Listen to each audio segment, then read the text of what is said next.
Ma'am சொல்லு Sony. இன்னைக்கு ஒரு பழமொழிக்கு அர்த்தம் சொல்றீங்களா மேம்? சரி சொல்லுங்கப்பா.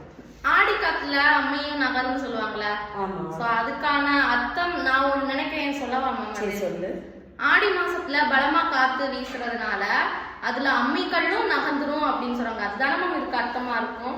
எல்லாரும் இதுதான் நினைக்கிறாங்க. ஆனா அதுக்கு அர்த்தம் இது கிடையாது. ஆக்சுவலி அது ஆடி மாசத்துல அம்மியும் நகரும் கிடையாது. ஆடி மாசத்துல அம்மையும் நகரும் அப்படின்றதுதான் அது மருவி அம்மியும்னு ஆயிடுச்சு. என்னன்னு பாத்தீங்கன்னா ஆடி மாசத்துக்கு முந்தி காலம்லாம் பாத்தீங்கன்னா வெயில் காலம், நிறைய வெயில் அடிக்கிற காலமா இருக்கும். அந்த சூட்டு காலத்துல எல்லாருக்குமே அம்மை நோய் வந்துருமா. சோ அப்படி இருக்கக்கூடிய அம்மை நோய் ஆடி மாசத்துல இருந்து அடிக்கக்கூடிய குளிர் காத்துனால அந்த அம்மை நோய் குறைஞ்சு போயிடும் அப்படின்றதுதான் நம்ம முன்னோர்கள் நமக்கு ஆடி மாசத்துல அம்மையும் நகரும் சொன்னதை நம்ம இப்ப மாத்தி அம்மியும் நகரும்னு மாத்தி புரிஞ்சிருக்கோம். புரிஞ்சுச்சா? புரிஞ்சது மேம். இதை உங்க ஃப்ரெண்ட்ஸ்க்கும் ஷேர் பண்ணுங்க. இதே மாதிரி நிறைய பழமொழி எப்படி தெரிஞ்சுக்க கமெண்ட் பண்ணுங்க.